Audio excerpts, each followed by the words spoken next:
Se anuncia una alocución al país esta noche de Reinaldo Pared Pérez y dicen que por más de 100 medios audiovisuales. 100 medios, wow. Sí. Entonces, no hay dudas, él va a anunciar su precandidatura presidencial dentro del Partido de la Liberación Dominicana. La primera, esto tiene muchísima importancia, no por él mismo, sino por Danilo Medina, ya que la primera interpretación es que Danilo no va, por lo menos hasta ahora, ¿verdad?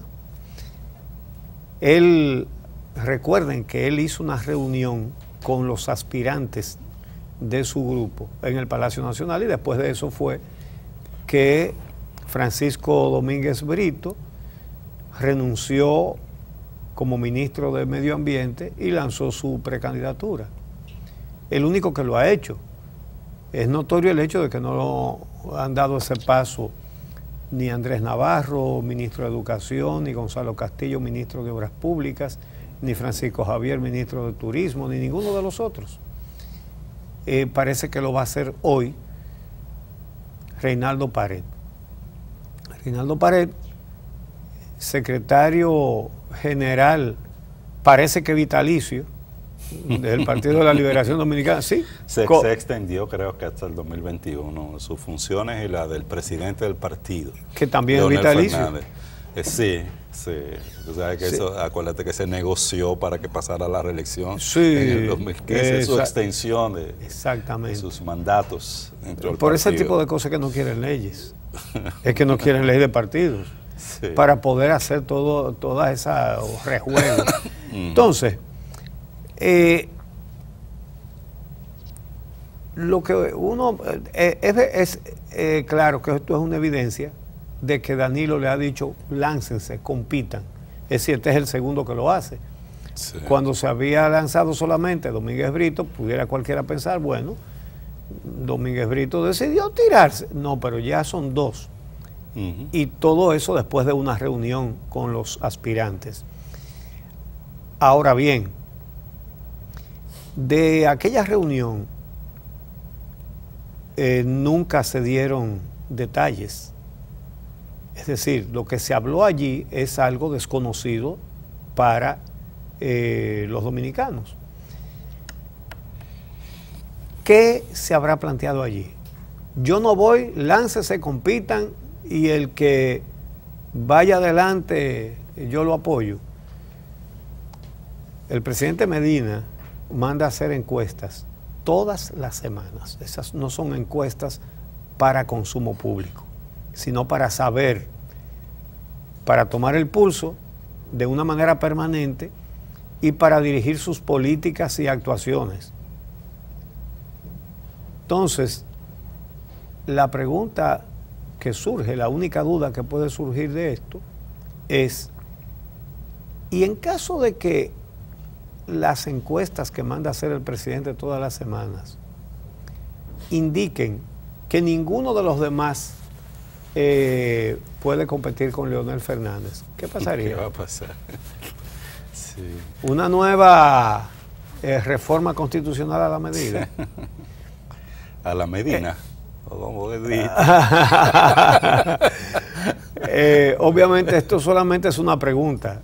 No hay base para uno decir va a pasar esto o va a pasar aquello. Y son muchos en el PLD los potenciales precandidatos. Tú hablas, además de lo que tú decías, que ha mencionado,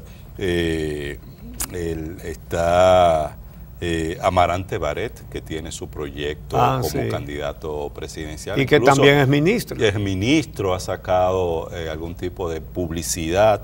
Temístocles Montaz, que aunque está en medio de la situación del caso de Odebrecht, él no ha cesado con su proyecto presidencial y ha estado haciendo reuniones al interior del Partido de la Liberación Dominicana, y se ha hablado mucho de la vicepresidenta Margarita Cedeño, que aunque no lo ha expresado públicamente así, en esos estudios que tú dices que hace el presidente y en esas encuestas, ella sale muy bien parada. Claro. Incluso mejor parada que el propio Leonel Fernández como candidato o candidata con apoyo popular. Habría que ver. En el caso de Reinaldo, que tú decías que es el secretario general vitalicio, uno se pregunta también qué va a pasar con otro cargo que casi vitalicio tiene, que es el del presidente del Senado. Él dejó, creo que fue un periodo de descanso y luego volvió ahí. Con Cristina Lizardo. Con Cristina Lizardo, pero ahora en agosto hay que escoger nueva vez a los presidentes de ambas cámaras. Bueno, si lo dejó antes, lo dejará ahora. Claro, porque siendo candidato, precandidato ya, tendría que dejar este cargo y que los demás ministros entonces tendrían que seguir el ejemplo que dio Francisco Domínguez Brito antes de anunciar formalmente una precandidatura, o por lo menos al mismo tiempo, renunciar del ministerio o del cargo público que tenga. Y decimos que este es un muy buen ejemplo de Francisco Domínguez porque aquí sabemos cómo se ha hecho uso de estos cargos públicos para hacer proselitismo electoral y que es una de las cosas con las que hay que romper, que uno quisiera que fuera desde la legislación misma, que eso se prohibiera, pero en tanto llega una legislación a la que estos grupos de políticos se oponen, que los propios precandidatos, como un ejemplo de que quieren hacer la cosa con transparencia, pues que renuncien a su cargo. Ahora bien, la competencia dentro del Partido de la Liberación Dominicana va a estar bastante intensa, aunque sin dudas Leonel Fernández tiene el control y el apoyo suficiente dentro de ese partido para imponerse a cualquier opción que no sea la de Danilo Medina o Margarita Cedeño, que entiendo que no le va a hacer frente a Leonel Fernández. La popularidad de Margarita Cedeño se debe en parte, en gran parte, al hecho de que fue primera dama. Y resulta que la primera dama, que no es un cargo público, es una persona que, bueno, que es esposa del presidente, y entonces yo me imagino, si ella ganara, entonces Leonel Fernández sería el primer damo o el primer caballero. o qué sería. El primer caballero. O qué sería. O el primer marido. Yo no sé cómo se le llamaría a eso. Pero eso es algo que no es natural. Lo de, el despacho de la esposa del presidente, que no es un cargo en el que se nombra a nadie ni que se obtiene por elecciones, tiene un despacho con un presupuesto altísimo. Un presupuesto muy alto. Pero con una gracia en este país. Por ejemplo, este es el único país donde hacen una escuela y hacen un acto político para inaugurarla, o un hospital y hacen un acto político. Eso en la mayoría de los países eso no se hace. Se hace un hospital y comienza a funcionar y se avisa que ya este funcionario, ese hospital está y que ya hay servicio. No, aquí ya no solamente se inauguran hospitales, no. Se inauguran salas de hospital, y se inauguran en varias etapas aulas virtuales, ya ni siquiera solo escuela. Entonces, ¿qué pasa? Que a la primera dama, y no estoy hablando de una persona específica, estoy hablando del cargo, es decir, de las funciones que desempeña. Nada contra la actual ni la anterior primera dama, pero lo que sucede es que, por ejemplo, todo lo que hace una primera dama es simpático, porque, por ejemplo, en materia de salud va a inaugurar salas de hospitales y le ponen un letrero realizado por la primera dama fulana de tal, para que quede para siempre, como una cosa que sale hoy, que inauguraron, que le ponen un letrero grandísimo en piedra de Danilo Medina. ¿Pero qué es esto? Sí. Entonces, ¿qué sucede? Que se lleva las palmas cuando inaugura una sala de hospital, pero si hay dengue, eso no es su problema. Si hay cólera, zika, chikungunya, no, eso no es su problema. Si hay problemas con el Colegio Médico Dominicano, tampoco hay problema. Si hay huelga, no hay. Eso no es un problema suyo. solamente se hace simpática inaugurando salas de hospital. Lo mismo en educación. Inauguran salas virtuales o hacen proyectos, ¿no?, que son buenos. Porque no estamos criticando los proyectos. Lo que es cuestionable es por qué no lo hace el ministerio que está a cargo de eso. Exacto. Entonces, resulta que inaugura salas virtuales y no tiene nada que ver si los libros están caros, si hay libros, si no hay libros, si el desayuno escolar tiene problemas, si hay una huelga de maestros. No, eso es un problema del ministerio, eso sí es un problema del ministerio. Entonces, eso en un país clientelista fabrica liderazgos. Y ese es el liderazgo que tiene la vicepresidenta Margarita Cedeño. Por eso es vicepresidenta. Porque ganó muchas simpatías. Y me imagino que la sigue ganando. Entonces, aunque no tanto como cuando era primera dama. Entonces eso es algo que se debería plantear. Aparece bien en las encuestas. Sí, sí, muy bien. Incluso en la Gallup recientemente que se hizo, que era una de las políticas mejor valoradas. Pero es fruto de eso. El día que tenga un cargo específico, un ministerio o la presidencia, entonces vamos a ver cómo se conduce con los problemas. Porque hasta ahora no le ha tocado enfrentar ninguno, ¿verdad? Bueno, ella está manejando programas sociales desde la vicepresidencia de la República y, bueno, ya ha estado Pero eso es dar. Eso es bueno, dar. Sí. Ejercer bueno, el verbo dar, sobre todo cuando no es de tu bolsillo, es una cosa maravillosa para un político. Sí. No está en ninguna función conflictiva. No, eso no. Sino en dar. Así cualquiera hace un liderazgo, no le estoy restando mérito. En uno de esos ministerios que por cierto, ahora hablando de ministerios, sabe que con lo de medio ambiente se han generado críticas al actual ministro. Él es un productor agrícola, de arroz. Por ser productor agrícola. Es decir, algunos, sobre todo movimientos ambientalistas, hablan de conflicto de interés porque una de las iniciativas que se había estado llevando a cabo desde el Ministerio de Medio Ambiente en la gestión anterior era precisamente recuperar áreas protegidas en el país que estaban siendo afectadas por prácticas agrícolas que estaban eliminando bosques en distintas zonas del país, entre ellos Valle Nuevo, está el proyecto de Sierra Bauruco, por ejemplo, y parece ser que algunos ambientalistas están desconfiados en que por esos intereses que tiene el actual ministro de Medio Ambiente en términos agrícola pudiera descuidar o desatender ese trabajo que se ha venido haciendo tan importante y que uno lo que quisiera es que se profundice para evitar que la República Dominicana siga siendo afectado por la deforestación, ¿no? A él le toca, a Ángel Esteves le toca exacto. Calmar esas inquietudes con sus actuaciones. No hay que inventar la fórmula del agua tibia para eso.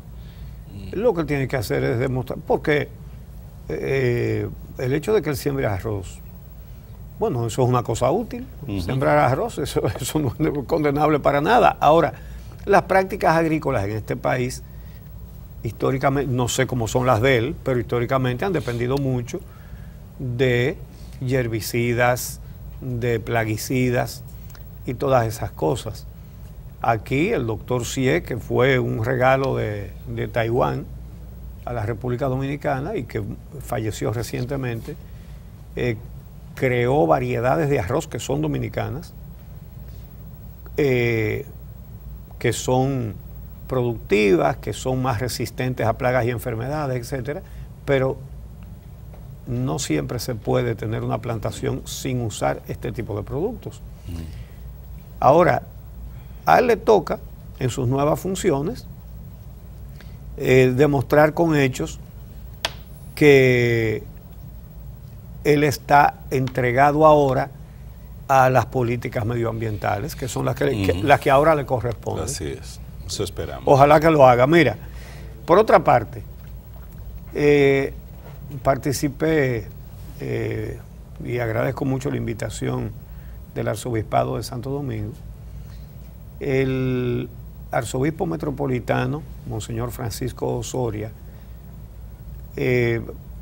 organizó un almuerzo con directores y dueños de medios de comunicación, porque ayer celebraba la Iglesia Católica la 52ª Jornada Mundial de las Comunicaciones. La Iglesia viene celebrando esa fecha desde hace tiempo, y parece que el Papa Francisco le ha dado mucha importancia a esto, y aquí se la ha dado el arzobispado. El nuncio, que es Galeb Musa Abdallah Bader, comentó las palabras del Papa, dio a conocer y comentó las palabras del Papa, su mensaje por el Día Mundial de las Comunicaciones, la Jornada Mundial de las Comunicaciones de la Iglesia Católica. Compartieron no solamente el arzobispo y el nuncio con los directores y dueños de medios de comunicación, sino también varios obispos y sacerdotes también. Y fue un encuentro maravilloso realmente. El mensaje del Papa se concentró en las noticias falsas. Un tema de mucha actualidad. Sí. Y dijo muchísimas cosas interesantes. Papa Francisco dijo que las noticias falsas, que son falsas pero verosímiles, dice, porque son capciosas en el sentido de que son hábiles para capturar la atención del público, de los destinatarios. Y esta parte creo que tenemos que subrayarla, dice el Papa, poniendo el acento en estereotipos y prejuicios extendidos dentro de un tejido social, y se apoyan en emociones fáciles de suscitar, como el ansia, el desprecio, la rabia y la frustración. Eso lo vemos. Claro. Cotidiana y abundantemente en las redes sociales, sobre todo. Las personas que siembran odio, rabia, frustración y todas estas cosas.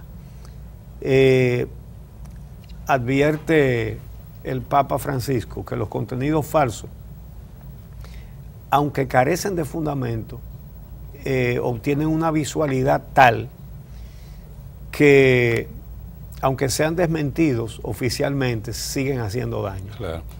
Y sobre todo ahora con las redes sociales, internet, todo eso ayuda a que esas noticias falsas se reproduzcan y lleguen a una velocidad que era inimaginable hace unos años, ¿no? Entonces, voy a citar dos cosas más de las que dijo el Papa para entonces comentar. Dice el Papa, las informaciones falsas llevan a la desinformación basada en el descrédito de otros y la demonización que conduce al conflicto. Y ese es un objetivo de las noticias falsas, conducir al conflicto, explotar prejuicios. Y dice él, es necesario promover un periodismo de paz, pero sin negar la existencia de problemas graves que afectan a los pueblos. Es decir, y el arzobispo dijo algo de eso en la misa de ayer también. Dice, hay que dar las buenas noticias, pero a seguidas, dice, y cuando haya que dar las malas, que estén basadas en la verdad. Esa es una vieja discusión, lo de que los medios de comunicación dan muchas malas noticias. Hay que darlas. Y los medios de comunicación no cumplirían su función si no dieran las malas noticias. Las malas noticias, en el fondo, son las más útiles, cuando son reales, por supuesto. Siempre frente a los estudiantes pongo algunos ejemplos acerca de esto. si la prensa publica, o un medio de prensa publica, que en un sector de la ciudad han asesinado a 3 mujeres en un mes, qué noticia tan mala, tan desagradable, pero ¿cuántas vidas puede salvar? Porque es una alerta. Claro. Es una alerta. En tal sitio han matado 3 mujeres en un mes, un parque oscuro o algún sector. Entonces, por lo menos todas las que oigan, vean o lean esa noticia, dejarán de visitar ese lugar. De manera que están salvando sus vidas, mientras el problema que exista ahí se resuelva. Bueno, esa es la función de la prensa. No es el que quiere entretenerse con novelitas rosas, lee novelitas rosas o ve telenovelas en la televisión. Eso es válido, entretenerse. Es más, es una necesidad también. Ahora, hay una necesidad de más perentoria, que es la necesidad de información para vivir, para sobrevivir en este mundo de hoy. Usted tiene que estar al tanto. En tal esquina han sucedido 20 accidentes en el último mes. Entonces usted evita esa esquina, o cuando tenga que pasar por ella, lo hace con muchísima precaución. Entonces, las malas noticias son muy saludables, muy saludables. Por eso el arzobispo dice que nos den las buenas noticias, y cuando haya que dar las malas, que estén basadas en la verdad, claro. Eso es lo correcto. Ahora, sobre esta conmemoración que hace la Iglesia Católica en el mundo entero, qué bueno que la hace. Y sobre todo porque, y por supuesto que esas palabras de Jesús fueron citadas ayer y antier, conocerán la verdad y la verdad los hará libres. La verdad es un instrumento de paz, es un instrumento de justicia. Entonces, por eso hay tantos gobiernos y grupos, por ejemplo, de estos que siembran odios y este tipo de cosas, que atentan contra la verdad. Y son enemigos jurados de todo aquel que la diga. Ahora, ¿por qué se reprime tanto la verdad? Bueno, obviamente el que tiene cosas que esconder. ¿Por qué le caen a palos a un camarógrafo o a un fotógrafo? Si las cámaras no inventan imágenes, sino que captan las que están ahí. Porque quieren ocultar lo que están haciendo. Entonces, el precedente más importante, la víctima más importante en la historia de la humanidad, de la represión para impedir el ejercicio de la libre expresión del pensamiento y de los hechos, es Jesús. Cuando estaba siendo juzgado por el juez Pilatos, que era un juez muy capaz y muy hábil en los interrogatorios, le puso varios ganchos que Jesús batió con mucha facilidad, con mucha brillantez. Uno de ellos, eso ha dado lugar a frases célebres, ¿verdad? En uno de ellos le pregunta, si tú dices que es a Dios al que hay que venerar y en el que hay que creer, entonces tú aconsejas a tus discípulos que no paguen impuestos al César. ¿Cuál es la intención de la pregunta y el fondo? El que decía que no se le pagaran impuestos al César incurría en un delito, estaba condenado ahí mismo. Pero ellos esperaban que si él decía lo contrario, entonces se contradijera frente a sus discípulos. Y es cuando les responde: al César lo que es del César y a Dios lo que es de Dios. Brillante. Entonces, no entró ni en la contradicción que se buscaba, ni en la confesión de un delito. que también se buscaba. Y así cada cosa que le preguntaron. Entonces tú te llamas rey. Bueno, mi reino no es de este mundo. Y todas esas cosas llevan entonces al momento clave. El juez Pilatos le dice a los señores del Sanedrín, el poder que estaba ahí, le dicen, no lo puedo condenar porque no he podido probarle ningún delito.